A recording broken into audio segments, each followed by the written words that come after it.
know that globally about 2.2 billion people are affected with visual impairment? Do you also know that this could have been prevented if it was identified at its early stage? Do you also know that 80% of learning is based on vision? And do you know that children cannot tell from the way they see whether they see correctly or not? And do you know that as a parent, there's something you can do to help prevent visual impairment in your children?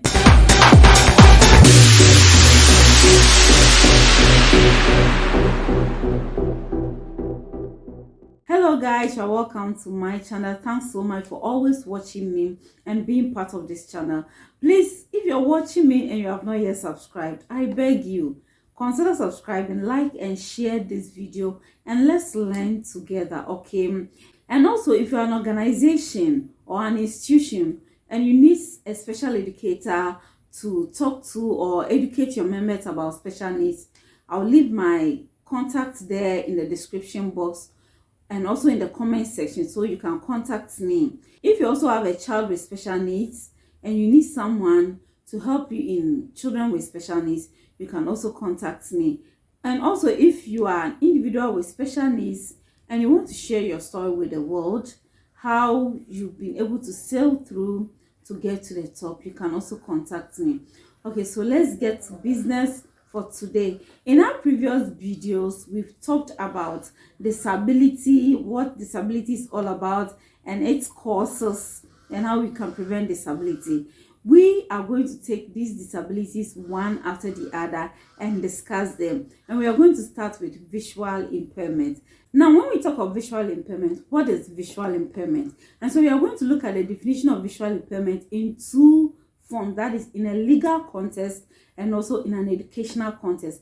Now, legally, one is considered to be visually impaired or has visual impairment based on the assessment of the person's visual acuity and vision field. Now, when we talk of visual acuity, we are talking about the distance from which an individual can see. So legally, a person is considered to be blind or to have visual impairment if the person's visual acuity is 20/200, which means that what an individual with normal vision, in quotes, can see from 200 feet, a person with visual problem or with visual impairment can see at 20 feet. And when we talk of visual field, we are talking of the angle in which you see. And so what we are saying is, when you look straight without turning your eyeball, you should be able to see whatever is coming from this direction. This is 180 degrees. If you measure a circle, it's 360. So from this side is 180. And so 180, you should be able to see what is coming from this and what is coming from here without turning your eyeball. That is the normal range of visual field. Now, legally, one is considered blind or considered having visual impairment if the person's visual field is 20 degrees or less. It's reduced to 20 degrees or less, which means that that person looking straight cannot see anything coming from this direction. It sees just within this angle, that is 20 degrees or less. Now let's look at the educational definition for visual impairment. Now, educationally, one is considered to be having visual impairment or one is considered to be educationally blind based on how the person uses his or her vision to learn. And so if an individual relies more on other senses like hearing, touching to learn more than the person's sight, it means the person is considered educationally what? Blind. And so educational, when we talk of visual impairment or blindness, we are not looking at just total blindness, but we're also looking at partial vision. One might not be totally blind, but the person might have some light perception. That person falls under what? Visual impairment. And so we are looking at from mild to severe. We are looking at individuals with low vision. We are also looking at those who are totally blind. Visual impairment or vision loss is classified based on part of the eye is being affected. And so when we take the anatomy of the eye, we know we have the lens, the cornea, and all the parts. Which part is being affected? And so we have refractive error. Now, when we talk of refractive error, we are looking at the cornea, the lens, that is the refractive structure of the eye. It fails to what? Focuses light on the retina. And so under refractive error, we have farsightedness, that's hyperopia, myopia, that is nearsightedness. We have astigmatism, and we also have cataracts. Now, when we talk of hyperopia or farsightedness, what we are talking about is that a person cannot see things close to them. They can only see things from a distance. And so such people, you realize that when they are reading, they take the book very far. They take it very far from them before they can read. When it's close like this, they find it difficult reading. And then we have short-sightedness, that is myopia. Myopia has to do with individuals who cannot see things from afar, but can see only when it's close to them. And so in the class, you see that a child is reading and will be taking the book very close, try to read very close. When something is far, they have to walk close to the thing before they can see. So myopia, for instance, is one of the refractive errors that if you have it, you will never know. Because whenever you want to see something, you walk close to see and you are okay. You always bring an object close to you to watch, and so you're okay. You will never know that you are myopic or you are visually impaired. Another refractive error is also astigmatism, that is blurred vision, where you cannot see things clearly. You also have cataract. When you have cataract, your vision becomes distorted. Let's look at the causes. Now, if you have cataract can lead to blindness. You have strabismus, that is crossed eye, where both eyes are looking inward. It can also lead to visual impairment. And if you have glaucoma, that is pressure on the eye, it can also lead to blindness or visual impairment. And also the causes can be genetics, that is inheriting it from your family, either from your mother's side or your father's side. Genetics, we are also looking at abnormal growth of blood vessels in the eye, which is as a result of premature birth. And so it could either be that you inherited it from your family or as a result of premature birth. Now let's look at environmental causes. Infection is one of the environmental causes of visual impairment. That is, sexual transmitted diseases can lead to a child being blind. Also river blindness, that is known as onchocerciasis. Drugs and accidents are also environmental causes to visual impairments. And so when we talk of drugs, those abusing drugs, taking in drugs that are not prescribed by doctors, can affect your vision. Accidents, either car accidents or accidents in the house or accidents at the workplace. Children going to school and maybe while they are playing, when someone can throw a ball and it will hit on the child's eye, can lead to visual impairment. Or sand or dust even entering the child's eye accidentally can even lead to visual impairment. Now, one thing you should know, especially when it comes to children with their vision, is most of the times the way they see is how they see. They cannot tell whether they are seeing correctly or wrongly. If the eye is not paying the child and the child is not complaining, whether it's myopic or hyperopia, he or she will not know. But there are certain things that you can use to identify your child. I know that my child is having problem with the eye, so let me seek for medical attention. Even you yourself, when you experience those things, you can tell that, okay, this is what I'm going through, so let me get medical checkup. Now, these points are not to say that the moment you see it once, you conclude that the child has visual impairment. But when it happens consistently, it should ring a bell for you to take the child for vision screening. And so we are going to put them into behavior, appearance, and complaints. And let's look at the behavior of the person or the behavior of the child. When you see that a child rubs the eyes frequently, rubbing the eye every minute, every now and then, a child will be rubbing the eyes, it should tell you that there's something wrong. When a child is trying to see, will cover one eye, or will try to squeeze one eye, or will try to tilt the head in order to see, especially in the classroom. As a teacher, you'll be able to see some of these things. When it comes to reading, you realize that the child has difficulties in reading, or when it comes to any task that you are doing in the classroom or even in the house where it requires using the eye, the child tends to have difficulties. So frequently when you give the child a passage to read, you realize that the child will be skipping over words or over lines. When a child also usually walks into items, you know that there are chairs here, it's obvious that, and the person should see that a chair is here, but the person will just walk into it. Frequently, it should tell you that this child needs, or this person needs some screening. Let's also look at appearance. When you see that a person or a child's eye is frequently red, it should tell you that this person needs screening. When a child has crossed eyes or misaligned eyes, like look, it's like the person is looking at you, but it's looking somewhere. Do you get it? When you see that, when a child appears that way, you should ring a bell. When you see pus oozing from the child's eyes coming out, you should also tell you that this person needs vision screening. Also, if you see that the child's eyes are always watery, not that the child is crying, or not that the person is cutting onions, but the eyes are always watery, it should tell you that this child needs, or this person needs, some vision screening. And also, let's look at complaints. Some of the things when your child or a person complains about, it should tell you that this person needs vision screening.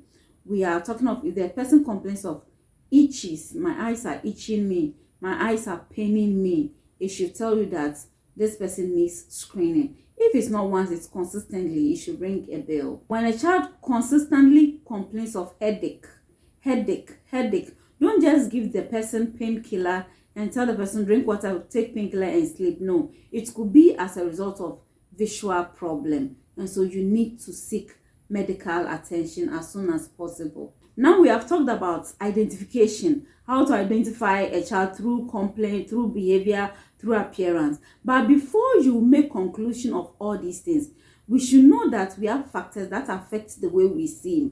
If you do not place things well, or where you've placed the thing, the room is dark, and you expect the person to see, bear in mind that it will affect the way a person sees. And so before you make your conclusion and think that, oh, this person has visual impairment, or this person needs medical attention, then bear in mind that all other factors need to be taken into consideration in terms of brightness, where you are asking the person to see from. Is it too bright that it can affect the person's eye to the extent that because there's too much light there, or there's too much brightness there, a person tends to squint the eye? You need to consider the size of the image. And so you bring something very tiny and expect the child to see, or you place something very far and you expect the child to see. And so you have to consider all these things. Now also in the class, you have to consider contrast. The board is white and you are using a white chalk to write on it. The board is black. What color of chalk are you using to write on the board that you expect the child to see? You also have to consider time. Time is very important. Is it during the day or in the night, also in the dark, that you expect the person to see? And so you have to consider all these things, distance and all that, before you can say that this person needs medical attention. Do you get it? But once the person complains consistently, it should ring a bell. Now let's look at how we can manage individuals with visual impairment, especially when it comes to children in the house, in the classroom, or wherever we come into contact with them. In the classroom, you have a child with visual impairment and you're going to use some materials to teach. Make sure that whatever material you are using to teach the child is not so shiny that will disturb the child's vision.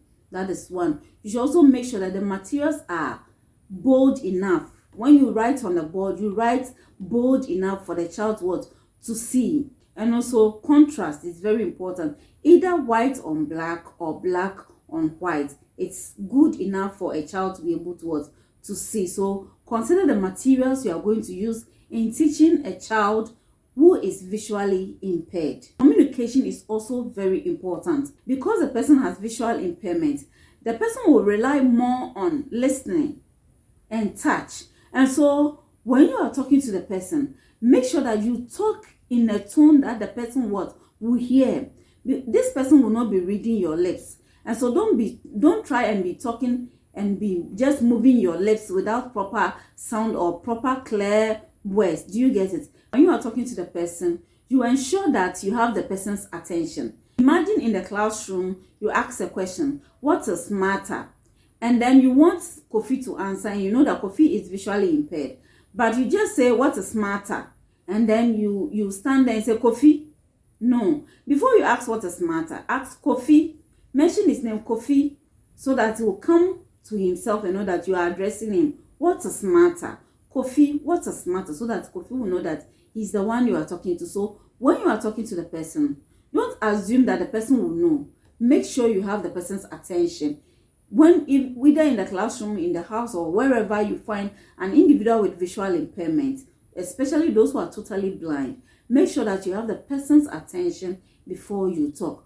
And so you have a toy in your hand, you are showing it to the class for demonstration. Make sure that whichever part of the toy you point, you will say it. So if you point the eye, so I've pointed the eye of the toy. Now we are talking about the ears, so that the child with visual impairment who is relying on hearing will know what you are talking about. When it comes to writing on the blackboard, make sure that you demarcate it, so that when the child is reading from the blackboard, he or she can concentrate on one aspect at a time. You don't just write all straight. Now let's also look at, apart from communication, let's also look at physical arrangement of the classroom or physical arrangement in the house. When you come to the classroom, make sure that you know that you have children who are visually impaired. Even if you don't know, make sure that chairs or desks are arranged in a way that there are enough spaces to walk in between. In the house, items are well arranged. There are enough spaces for the child to move around without walking into them. So when it comes to closing doors, make sure either you are opening the door or you are closing it. Don't leave it half closed, because you will confuse the child. Also, when you are living with an individual with visual impairment, do not tamper with their things.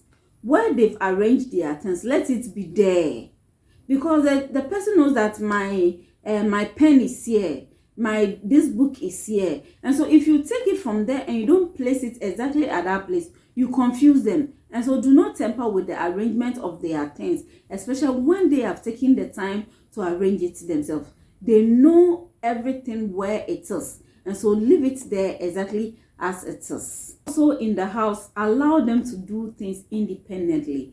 When they want to sweep, allow them to sweep. When they want to wash, allow them to wash.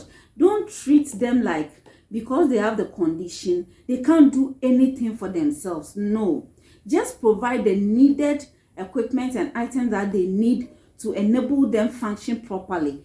Every individual out there needs something to help him or her to function properly. And so when those things are in place, they can do whatever they want to do. Don't try to restrict them. Don't try to make them feel that they're incapable. Allow them to make those mistakes. Learn from their mistakes. Do you get it? An individual with visual impairment can cook, they can iron, they can fix a button. It's all education that we take them through. And so do not let their impairment become a stumbling block that they can't do anything. If you give them the necessary training and attention and assistance that they need, they will be able to function properly. Also in the classroom, it's very important. Allow children to decide where they want to sit. Don't be a teacher where you say, I said you should sit here. This is where you will sit. The person is the only one who can tell how best he or she can see based on where he or she is sitting or is seated. And so allow them to choose their sitting position without restricting them and compelling them to sit at a specific position or a specific place. So these are a few points that I'm sharing with you today. Until you take the child for proper screening, you might not know that the child is myopic, hyperopia, or has astigmatism. And when you do that on time, you will help prevent visual impairment, especially total blindness, from individuals, especially children. Thanks so much for watching. If you have not yet subscribed, consider subscribing, like and share this video. If you need a special educator as an institution or organization or as an individual, I will leave my contact in the description box and also in the comment section. You can contact me and let's talk. Have a blessed day. Bye-bye.